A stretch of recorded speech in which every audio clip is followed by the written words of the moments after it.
Qu'est-ce qui s'est passé pendant cette année 2020? Quelles sont les aventures qu'on a traversées? Taisez-vous. En Non mais cet homme est 2018, ahurissant. porte-parole du gouvernement. Ce que vous venez de faire, c'est super. What happened to do?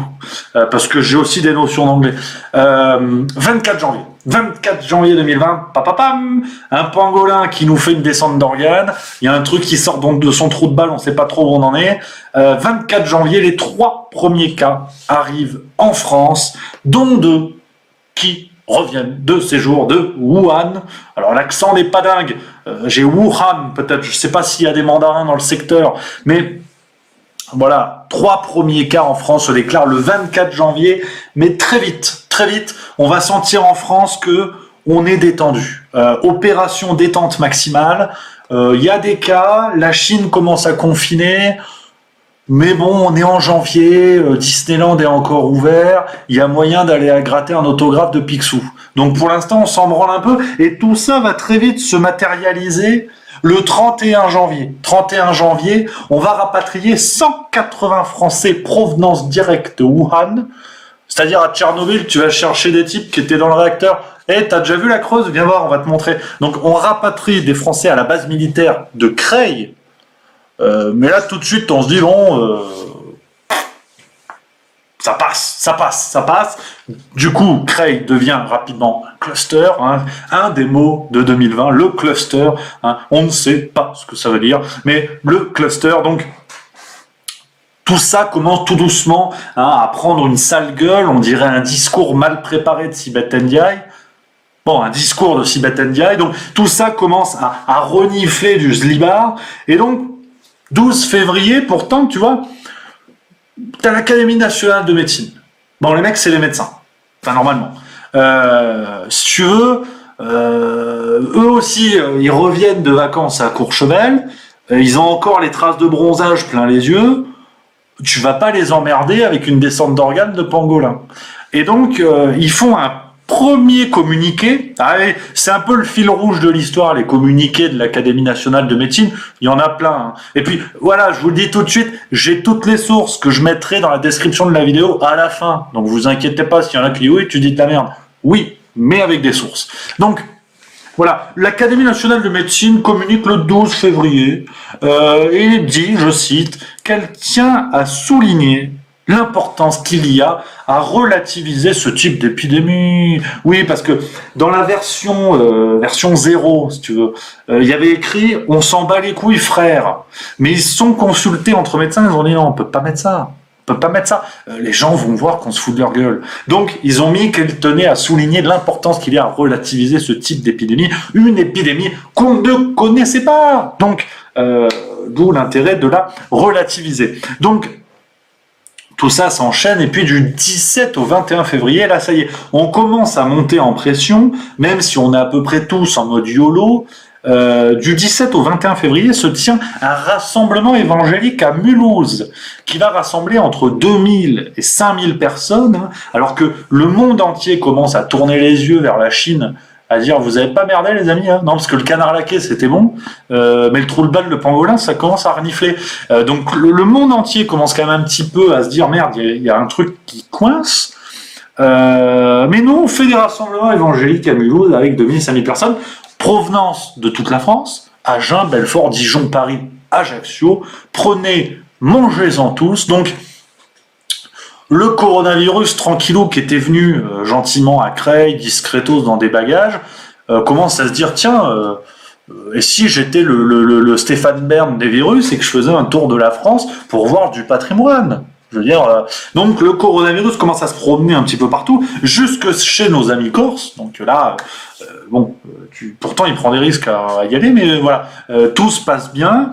Et puis le 19 février, donc voilà, mettez-vous bien en tête que, déjà je n'invente rien, tout ça bien sûr c'est l'actualité, mais mettez-vous en tête que je serai toujours moins drôle que l'actualité. Voilà. Moi je fais ce que je peux, avec ma tête de barbe à papa et ma chemise H&M, mais à un moment donné, je peux pas faire mieux que l'actualité. Donc, le 19 février, la France, accrochez-vous là, ceux qui sont sur les canapes, commencez à mettre les griffes dans les accoudoirs parce que vous allez bondir de temps en temps comme ça. le 19 février, la France envoie 17 tonnes de masques et de gants en Chine. Ouais. Comme ça, la gentillesse. Non mais sur le moment, c'est sympa. Sur le moment, il n'y a pas de problème. Mais c'est-à-dire que face à une épidémie qu'on ne connaît pas, et avec un nombre de cas qui explose dans nos frontières, on se dit, tiens, prenez-les, les masques, de toute façon, nous, ça sert pas. Il nous en reste, mais ils sont périmés. On fera des décos dans les musées d'art contemporain, ça pourra se vendre une blinde. Donc, si tu veux, déjà là, tu commences à dire que la gestion va très vite ressembler à une partie de jeu d'ordinateur, tu sais, les Sims. On a tous fait ça, je veux dire, tous ceux qui ont joué aux Sims, tu construis une piscine, tu mets ton bonhomme dedans, t'enlèves l'échelle. Puis tu dis, tiens, on va voir s'il nous fait un petit Grégory ou pas. Et là, tu sens que très vite, il y a une volonté de jouer aux Sims quand même. Parce que quand t'envoies des masques et des gants en Chine, il y a du challenge. Je veux dire, il y a du challenge. Donc ça, c'est le 19 février. Le 26 février, niveau de difficulté supplémentaire, parce qu'on est trop fort. Il faut nous mettre des trucs. 3000 supporters italiens viennent à Lyon pour un match de Ligue des Champions, des supporters de la Juventus de Turin. Alors, première parenthèse, un match de Ligue des Champions à Lyon, avec Deneyer en défense et Rudy Garcia sur le banc, généralement, ça s'appelle un entraînement pour une équipe de Ligue des Champions. Mais bon, bref, s'il y a des Lyonnais dans la place, ça va, on rigole. Oh, c'est bon, vous avez Rudy Garcia sur le banc, vous avez le sens de l'humour. Donc, là encore, on commence à rajouter des difficultés, on fait venir du monde, en sachant très bien qu'en Italie, le nombre de cas commence à augmenter, et du coup, pas loin de Turin, donc on se dit, tiens, et si on les faisait venir, peut-être que le virus italien, il aimerait bien voir aussi ce qui se passe chez nous, du côté de chez nous, hein. Donc ça, c'est le 26 février, et puis, début mars, ça y est, là, ça y est, on commence à se mettre en branle. C'est encore Eduardo El Filippo qui est Premier ministre, Édouard Philippe. On commence à s'organiser, on sort les cuirasses, on sort les baïonnettes. La France se met à tester. Alors là, c'est à partir de là que le virus s'est dit merde, je veux pas jouer au con non plus parce que j'ai des gens sérieux en face. On réalise jusqu'à 1600 tests par jour.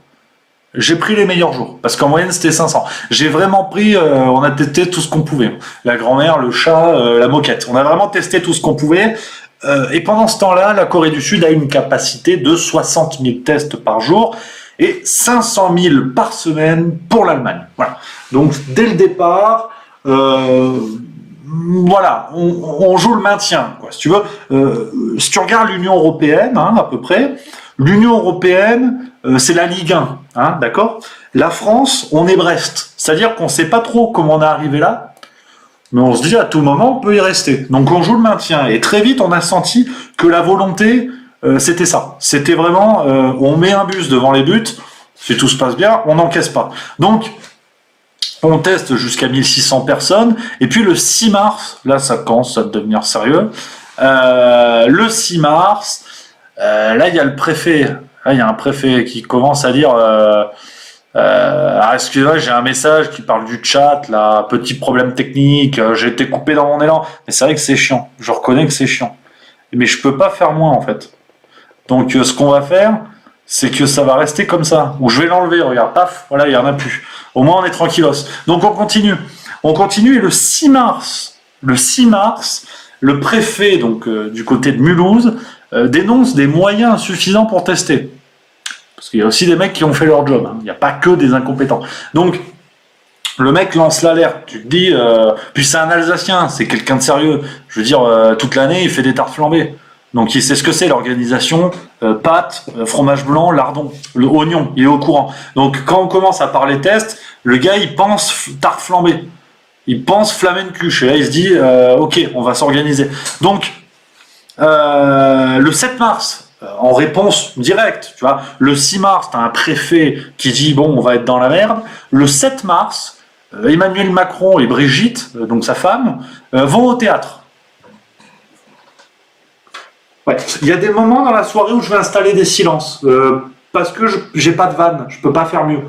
Donc voilà, 6 mars, alerte préfectorale, 7 mars, ils vont au théâtre. Voilà. Donc, c'est comme ça, parce que, je cite, la vie continue. Donc il fallait inciter les Français à sortir. C'est comme ça. Moi, j'ai pas de vanne, je peux pas faire mieux. Donc, on enchaîne le 12 mars, alors que bon, la représentation est finie pour le couple Macron. Le 12 mars, l'OMS déclare officiellement une situation de pandémie. Oh, ça y est, là c'est parti, la pandémie. Donc là, c'est la merde. Là, on commence à se dire, bon, c'est pas une partie de Fort Boyard géante. Là, ça commence à être la merde. Donc, Emmanuel Macron, 5 jours après être allé au théâtre, décide de la fermeture des établissements scolaires. Parce que de toute façon, lui, il a trouvé sa meuf en établissement scolaire. Pour les autres, tant pis. Ils iront draguer sur Tinder. Donc, fermeture des établissements scolaires. Donc tu dis, bon, c'est chaud. Et le 12 mars, donc le même jour, pour ceux qui ne suivent pas, soyez attentifs parce que sinon on va pas y arriver. Le 12 mars, le Conseil scientifique publie un avis. Alors eux aussi. Je cite, le Conseil scientifique n'identifie pas d'arguments scientifiques indiquant que l'exposition des personnes serait plus importante que celle liée aux activités essentielles. Alors là, est-ce qu'il y en a qui ont suivi dans la salle, au fond, là à droite, Thierry, on parle des élections. Bien sûr, les élections, elles sont prévues pour le 15 mars, élections municipales. Donc forcément, la question se pose. Il y a une pandémie, l'OMS a dit qu'on va peut-être tous mourir. Est-ce qu'on fait des élections? Est-ce que c'est intéressant d'élire le maire de Montglan-sur-Suave? Le conseil scientifique dit non, c'est bon. Pandémie, virus, on peut voter. Voilà, c'est un peu l'équation.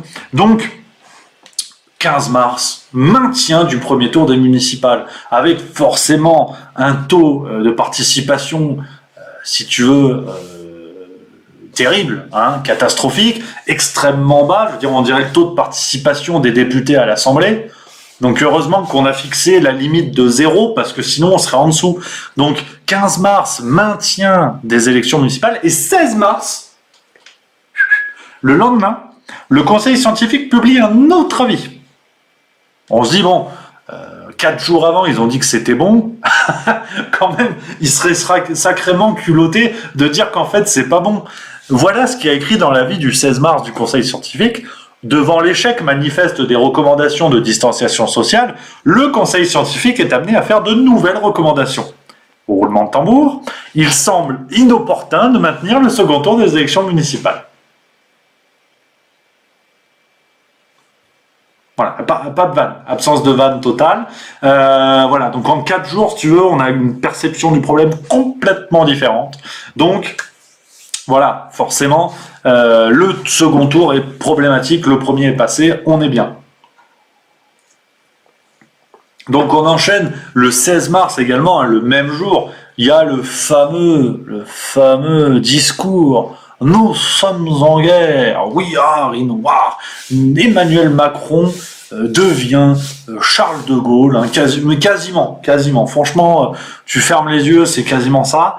Emmanuel Macron, le discours « Nous sommes en guerre » et il annonce un confinement à partir du 17 mars, 12h. Donc, il faut repenser quand même, parce que c'est vrai que aujourd'hui, malheureusement, on se dit, bon, confiné, pas confiné, tu sais, il faut faire avec, il faut bricoler, je veux dire. Mais à ce moment-là, c'est quand même quelque chose d'extraordinaire qui se passe en France. Nous sommes en guerre, et puis confinement. Alors, on ne sait pas contre qui on est en guerre, on ne sait pas si on a des armes, hein. Très vite, on va comprendre qu'en fait, on va se battre avec des lance-pierres, mais sans la ficelle, juste un bâton en forme de triangle, on dirait des pattes de poulet, tu sais. Bon, on est à peu près ce niveau-là, mais nous sommes en guerre, donc voilà. Et le 18 mars, alors là encore, tu sais, l'actualité, c'est un sketch de Michel Bougelin, c'est qu'il y a du rebond, il y a du jeu, il y a du rire. Tu te rappelles, je viens de te le dire, on a envoyé du matériel à la Chine. Bon, et bien le 18 mars, la Chine nous envoie du matériel. Non, c'est pas marrant en fait. 1 million de masques et du matériel médical sont envoyés par 2 associations caritatives chinoises. Sur le plan géopolitique, on est devenu un pays du tiers-monde, officiellement. La Chine dit, bon, on a aidé la Somalie, machin, on a fait des ports en eau profonde en Afrique, on va aider la France, hein, je veux dire, les gars, ils rament, hein, et puis ils sont en guerre. Donc voilà. Oh, j'ai soif.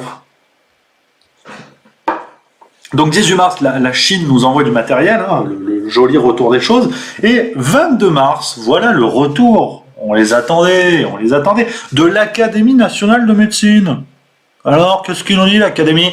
Et il nous dit cette fois-là, le 22 mars, dans la situation actuelle de pénurie de masques pour les professionnels de santé, l'attribution des masques disponibles en France doit aller en priorité aux professionnels les plus exposés, c'est-à-dire aux professionnels de santé. Et oui, parce que, si tu veux, en coulisses, on commence à se dire, merde, on n'a pas de masque, en fait. Et là, t'as Sibeth Tendia qui dit, si, j'ai trouvé des masques de Batman, ta gueule.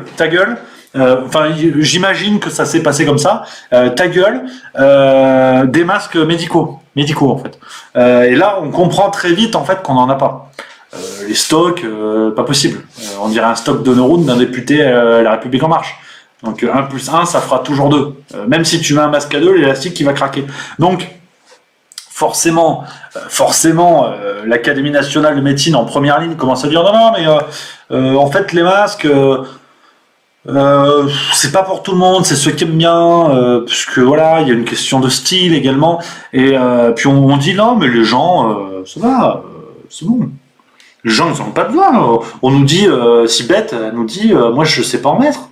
Donc pourquoi les gens ils en mettraient? Heureusement qu'elle n'était pas là au moment de la crise du sida, parce que si en direct elle nous avait expliqué comment faut mettre un préservatif sur une banane, on aurait rigolé, hein. On aurait ricané un quart d'heure. Donc les éléments de langage commencent à se mettre en place, hein, forcément. Et là, le 24 mars, là, il commence à y avoir des embrouilles. Le 24 mars, on a Check News, l'organe de vérification de l'information de Libération, qui révèle que les personnes décédées dans les EHPAD ne sont pas dans les décomptes du gouvernement. Là, ça commence à chier les bulles carrées, hein, et c'est vrai que Jérôme Salomon, dans ses discours, tu sais, le croque-mort de Lucky Luke, ils auraient dû lui mettre un chapeau de forme. Déjà, ça aurait eu plus de gueule, et puis au moins, il aurait été dans le perso, quoi. Et c'est vrai qu'il nous dit, oui, il y a des décès en milieu hospitalier. Voilà, merci, bonsoir. Voilà, donc on se rend compte très vite qu'en fait, les personnes décédées dans les EHPAD, tant pis. Donc, les comptes, forcément, sont plus bas que prévu.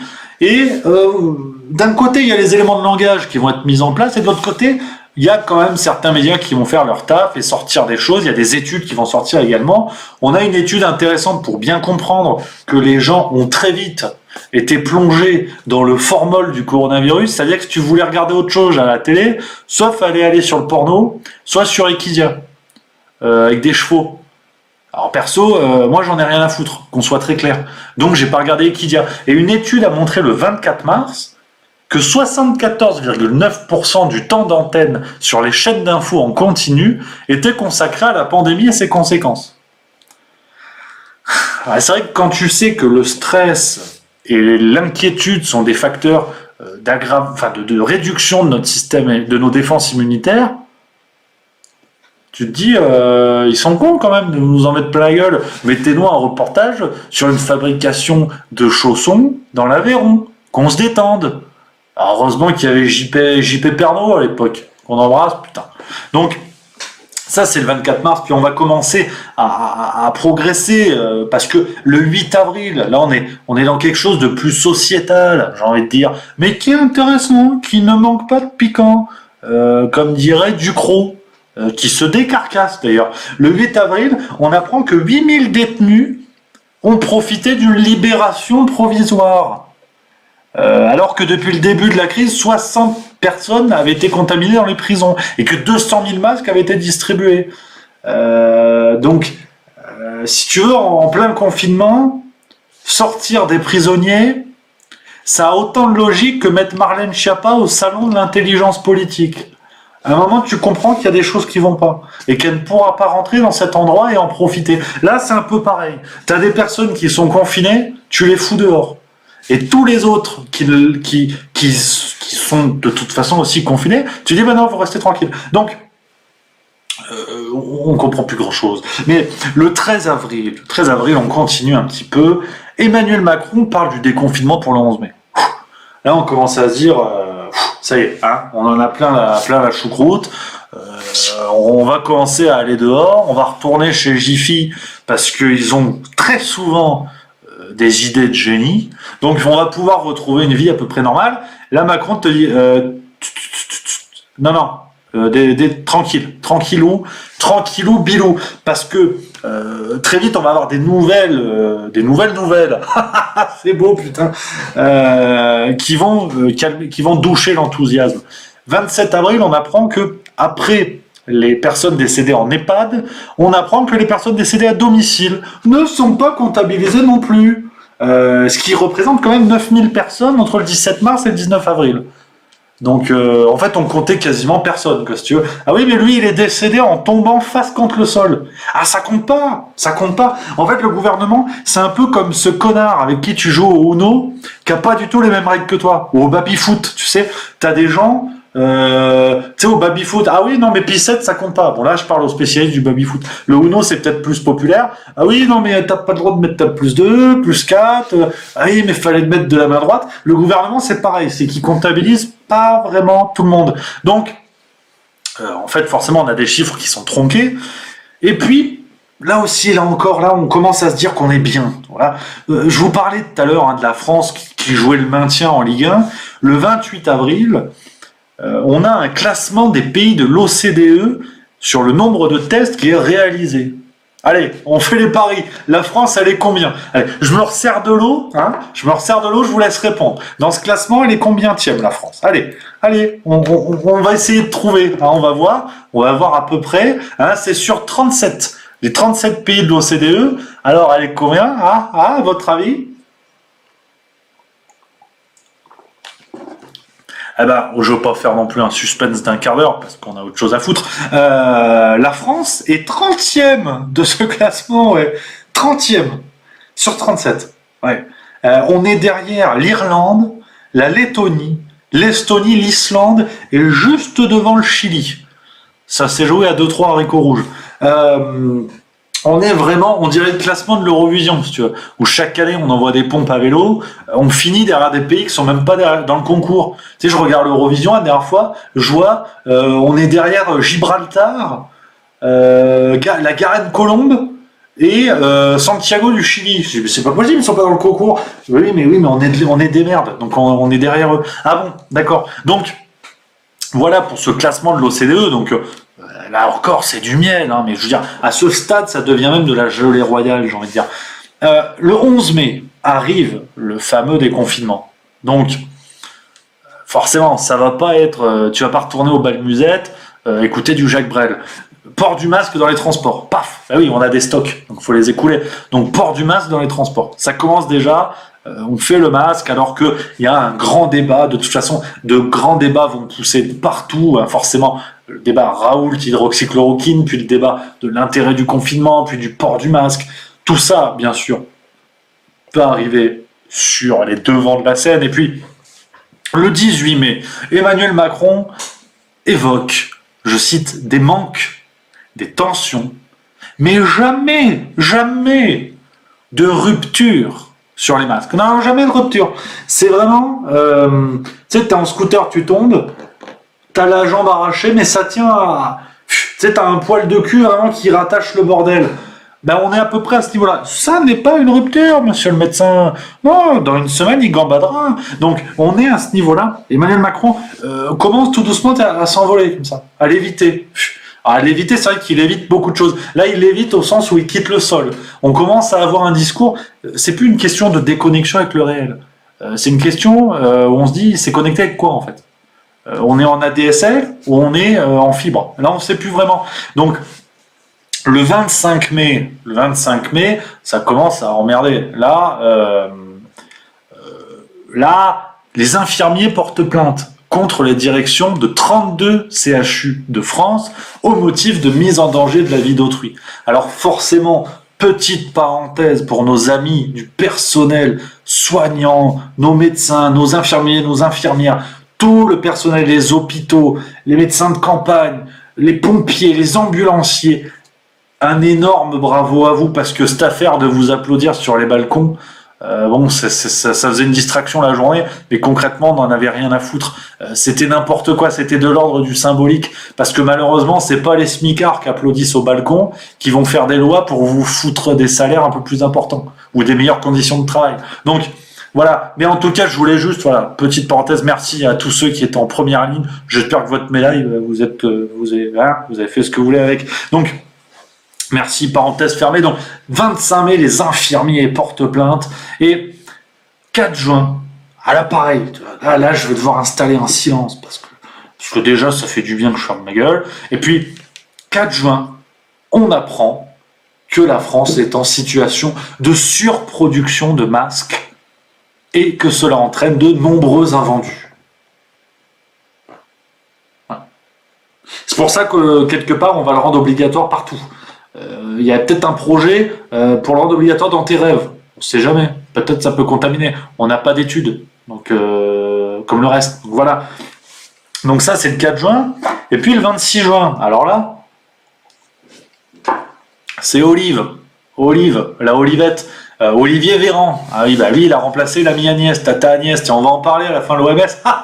C'est pas drôle. Olivier Véran annonce dans Le Monde le 26 juin que 12 000 lits de réanimation au maximum pourront être disponibles. Et Olivier, quand il dit ça, il a une chemise blanche. Et quand il a une chemise blanche, il est sérieux, le gars. Donc, bon, très vite, les infirmiers vont dire 12 000, mais en fait, si tu les ranges dans le garage de ta grand-mère, de ton père, dans la maison de chez toi, parce que en fait, dans les hôpitaux, ça ne rentrera pas et on ne pourra pas s'en occuper. Mais c'est pas grave, il a dit 12 000, ça rassure les gens, c'est pour ça qu'on communique. 8 juillet 2020.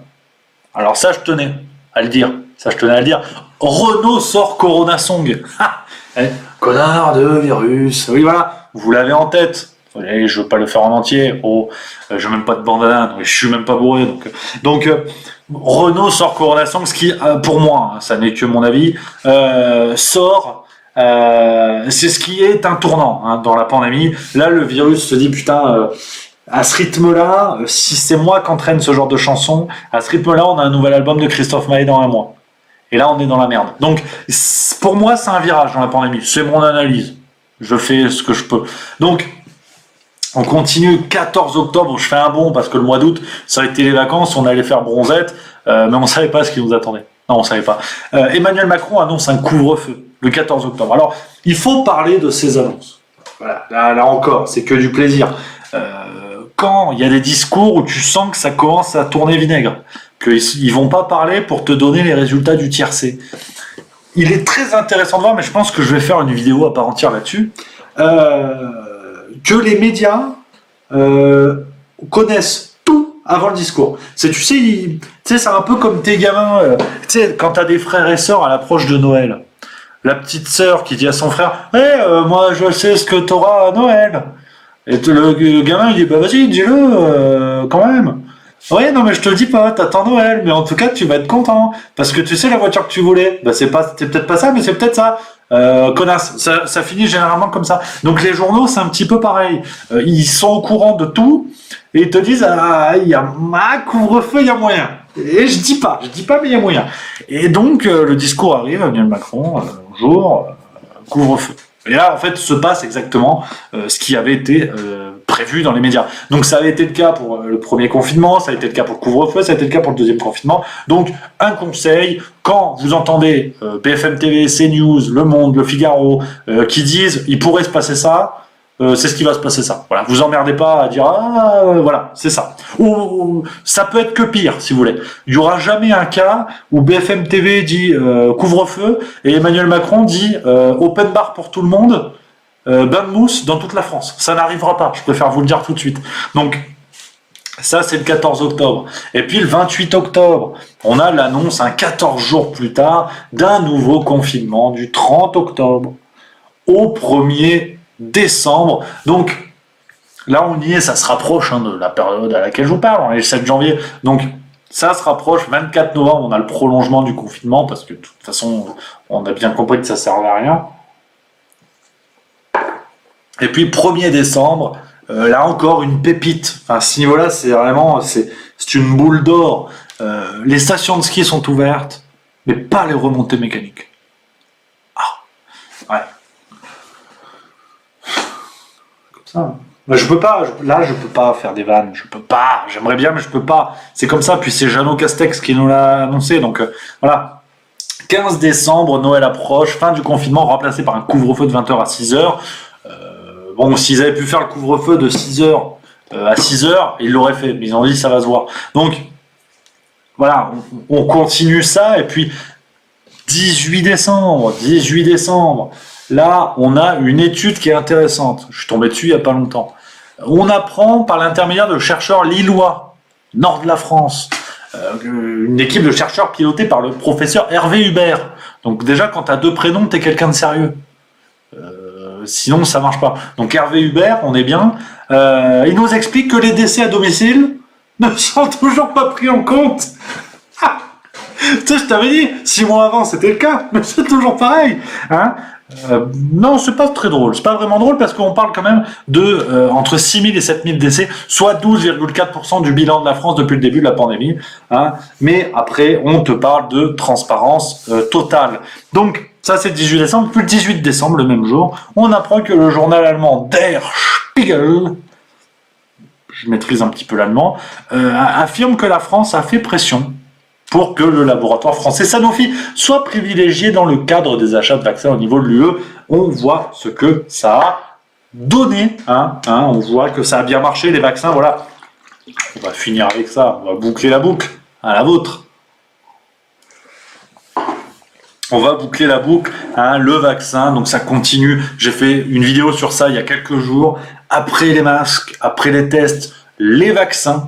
Alors heureusement, enfin j'espère, on n'est pas sûr, mais j'espère vraiment que il va pas falloir organiser une campagne de greffe nationale parce qu'on va se retrouver avec des coudes au milieu du front. Vous allez moins faire les malins. Donc on reste calme, mais voilà, les vaccins, forcément, catastrophe, c'est la caca, c'est la cata, c'est la catastrophe. Donc, ça, c'est Der Spiegel, et puis, voilà où on est aujourd'hui, au 7 janvier, l'ami Jeannot Castex a parlé, Castexum apparlum, comme on dit en latin, et il nous dit quelque part...